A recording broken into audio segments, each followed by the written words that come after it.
After 6 million years of boredom, the evolutionary ascent of our species from the last common ancestor with the chimpanzee, something extraordinary happened to us less than 100,000 years ago, which, by the way, is long after we'd become anatomically modern.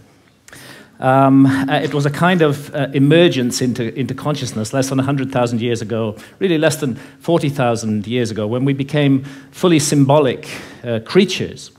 And this great change has been defined as the single most important step forward in the evolution of human behavior, is intimately associated with the emergence of the great and transcendent rock and cave art all around the world. And over the last 30 years, researchers led by Professor David Lewis Williams at the University of Witwatersrand in South Africa and many others have suggested an intriguing and radical possibility, which is that this emergence into consciousness was triggered by our ancestors' encounters with visionary plants and the beginning of shamanism.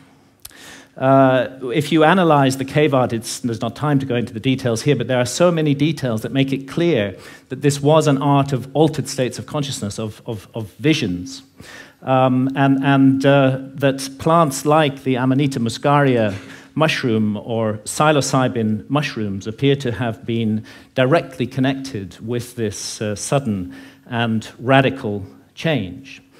So to investigate this possibility, when I got interested in this mystery, I went down to the Amazon, where there are still surviving shamanistic cultures today, and where they drink the powerful visionary brew, ayahuasca, of which the active ingredient is dimethyltryptamine, DMT, which is actually closely related at the molecular level to psilocybin. Now, normally, DMT cannot be activated orally. When we encounter it in the West, it's generally smoked.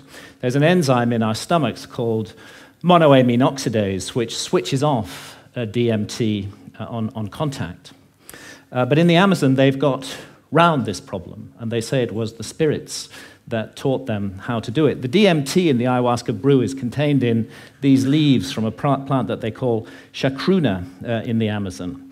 And there they mix it together with this vine. And out of the 150,000 different species of plants and trees in the Amazon, this is the one that contains a monoamine oxidase inhibitor, which switches off that enzyme in our stomachs and allows the DMT in the leaves, when the two are married together and cooked in water, to be absorbed orally and takes us on a 4-hour journey into extraordinary realms.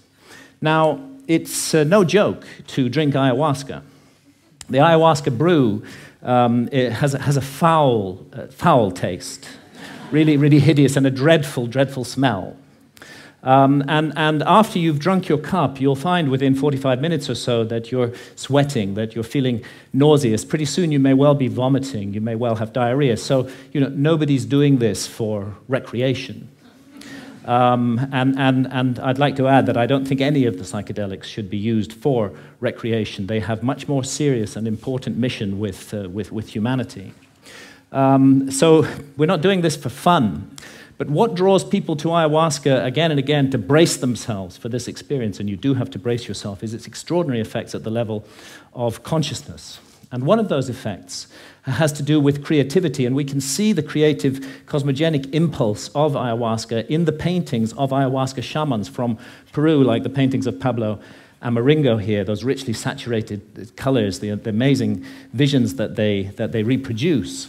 And this creative impulse has also spread to Western artists. Many Western artists now have been deeply influenced by ayahuasca and are also painting their visions. And as these paintings show, another universal experience of ayahuasca is the encounter with seemingly intelligent entities which communicate with us telepathically. Now, I'm making no claim one way or another as to the reality status of these entities we encounter, simply that phenomenologically, in the ayahuasca experience, they are encountered by people all over the world. And most frequently of all, the spirit of ayahuasca herself, Mother Ayahuasca, who is a healer.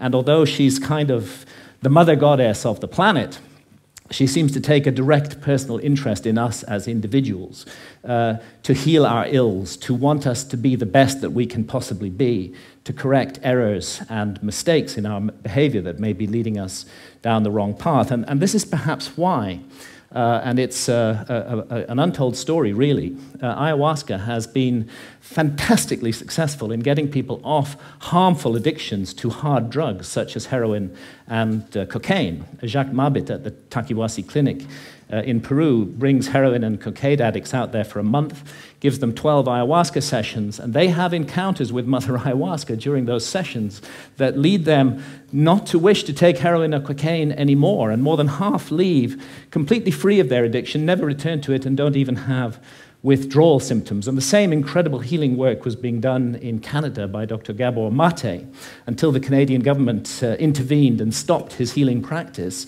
on the grounds that ayahuasca itself was an illegal drug. Now, I have some personal experience of this. I've not been addicted to heroin or cocaine, but I had a 24-year non-stop cannabis habit. And this started off smoking the herb and laterally vaporizing it, but the basic truth is that for 24 years, I was pretty much permanently stoned. And I enjoyed being stoned. And I felt that it helped me with my work as a writer, and perhaps at some point it did. But when I first encountered ayahuasca, I'd already been smoking cannabis for 16 years, and almost immediately, ayahuasca started giving me messages that this was no longer serving me, that it was leading me to behave in negative and unhelpful ways towards others. And of course, I ignored those messages for years and years and went back to being stoned 16 hours a day. But that negative behavior that ayahuasca was pointing up did actually get worse and worse. I don't want to put down cannabis, and I believe it's the sovereign right of every adult to choose to smoke cannabis if they wish to do so. But I think I was overusing it. I think I was abusing it, not using it responsibly. And I became more and more paranoid, jealous, possessive, suspicious. I was subject to irrational rages. I often made the life of my beloved partner, Santha, a misery. And when I went down for my regular encounter with ayahuasca in October 2011, I was given the most unbelievable kicking by Mother Ayahuasca. And I was put through an ordeal. It was a kind of life review. And it's not an accident that ayahuasca is the vine of the dead. I was shown my death. And I was shown that if I came to death and what awaits us after death, without having corrected the mistakes that I was making in my life, that it would be a very bad thing for me. And actually, Mother Ayahuasca literally took me to hell. And that hell was a little like this hell painted by Hieronymus Bosch, a truly terrible place, and a little like the place that the ancient Egyptians called the judgment hall of Osiris, where our souls are weighed in the scales in the presence of the gods against the feather of truth, of justice, of cosmic harmony. And I was shown that the path I was walking, my abuse of cannabis and the behavior associated with it, was going to lead me to be found wanting in the judgment, and that I might face annihilation in the world beyond death. So perhaps not surprising that when I came back to England later in October 2011, I gave up cannabis, and I've never smoked it again since then. And actually, and again, I'm speaking only personally with no comment on others' use of cannabis, it's as though a monkey has been lifted off my back. I'm liberated in incredible ways. Far from my creativity being inhibited, I find myself writing much more productively, much more creatively, much more focused, and much more efficiently as well. And I've begun to be able to address those negative aspects of my behavior, which cannabis had revealed, and hopefully to make myself slowly, it's a long progress, into a more nurturing, more loving, more positive person. And this whole transformation, it really has been a personal transformation for me, was made possible by this encounter with death that Mother Ayahuasca gave me. And you know, that leads me to ask, what is death? Our materialist science reduces everything to matter. Materialist science in the West says that we are just meat, we're just our bodies. So when the brain is dead, that's the end of consciousness. There is no life after death. There is no soul. We just rot and are gone. But actually, many honest scientists should admit that consciousness is the greatest mystery of science, and that we don't know exactly how it works. The brain's involved in it in some way, but we're not sure how. Could be that the brain generates consciousness the way a generator makes electricity. If you hold to that paradigm, then of course you can't believe in life after death. When the generator's broken, consciousness is gone. But it's equally possible that the relationship, and nothing in neuroscience rules it out, that the relationship is more like the relationship of the TV signal to the TV set. And in that case, when the TV set is broken, of course, the TV signal continues. And this is the paradigm of all spiritual traditions, that we are immortal souls, temporarily incarnated in these physical forms to learn and to grow and to develop. And really, if we want to know about this mystery, the last people we should ask are materialist reductionist scientists. They have nothing to say on the matter at all. Let's go rather to the ancient Egyptians, who put their best minds to work for 3,000 years on the problem of death, and on the problem of how we should live our lives to prepare for what we will confront after death. And the ancient Egyptians expressed their ideas in transcendent art, which still touches us emotionally today, and they came to certain very specific conclusions that the soul does survive death, and that we will be held accountable for every thought, every action, every deed that we have lived through in our lives. So we better take this precious opportunity to be born in a human body seriously and make the most of it. And in these inquiries into the mystery of death, the ancient Egyptians weren't just exercising their imaginations. They highly valued dream states, and it's now known that they used visionary plants like the hallucinogenic blue water lily. And it's interesting that the ancient Egyptian tree of life has recently been identified as the Acacia nilotica, which contains high quantities of DMT, dimethyltryptamine, the same active ingredient that we find in ayahuasca. Now, it's difficult to imagine a society more different from the society of ancient Egypt than our society today. We hate visionary states in this society. In our society, if we want to insult somebody, we call them a dreamer. In ancient societies, that was praise. And we have erected huge apparatuses of armed bureaucracies who will invade our privacy, who will break down our doors, who will arrest us, who will send us to prison, sometimes for years, for possessing even small quantities of psilocybin or substances like DMT, whether in its smokable form or in the ayahuasca brew. And yet, ironically, DMT is, we now know, a natural brain hormone. We all have it in our bodies, and it's just that its function remains unknown for lack of research. And it's not as though our society is opposed in principle to altered states of consciousness.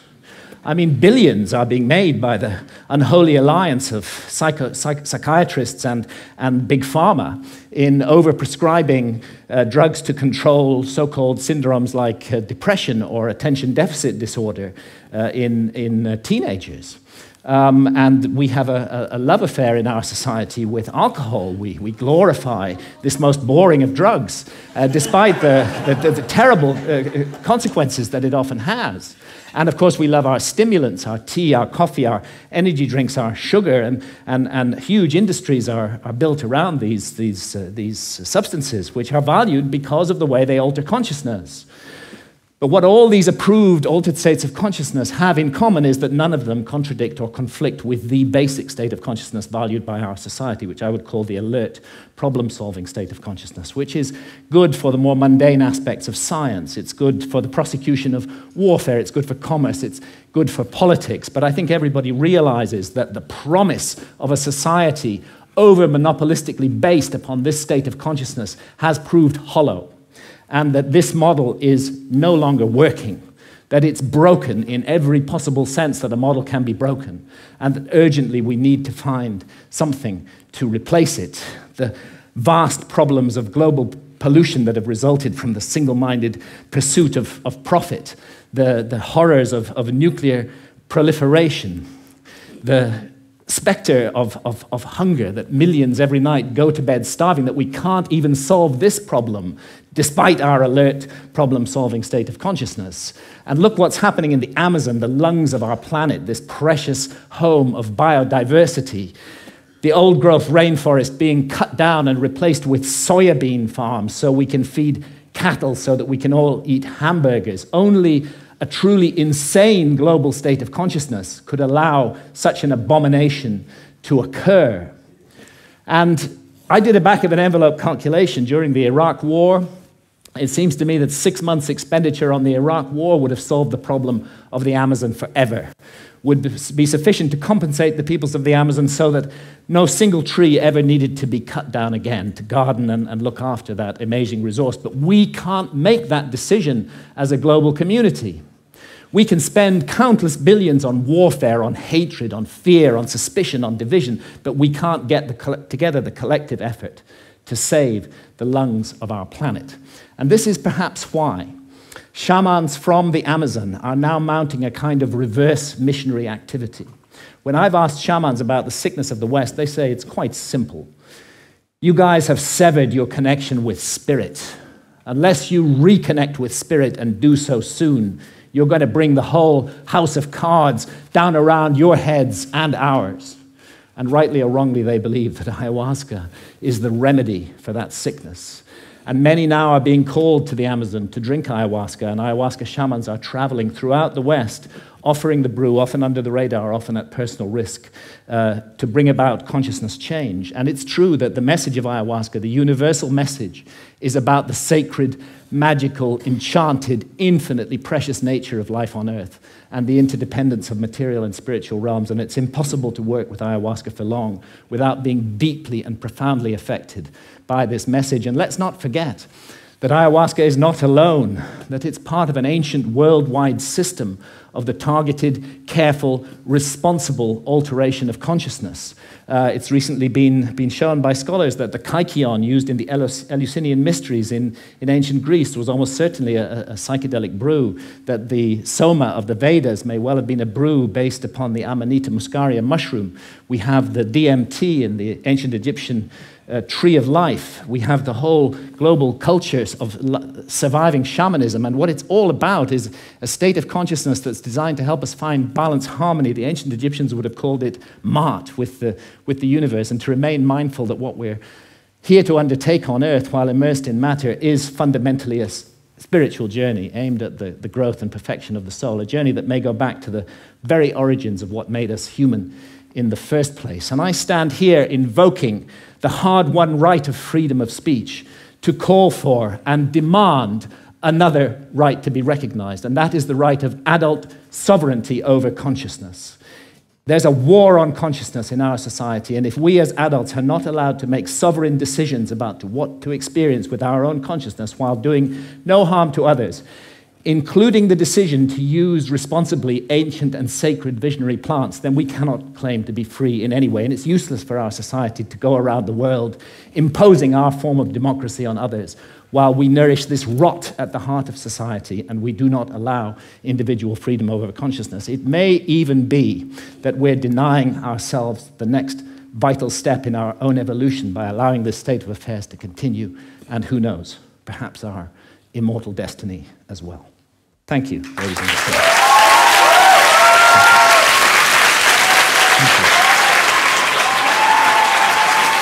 Thank you. Thank you.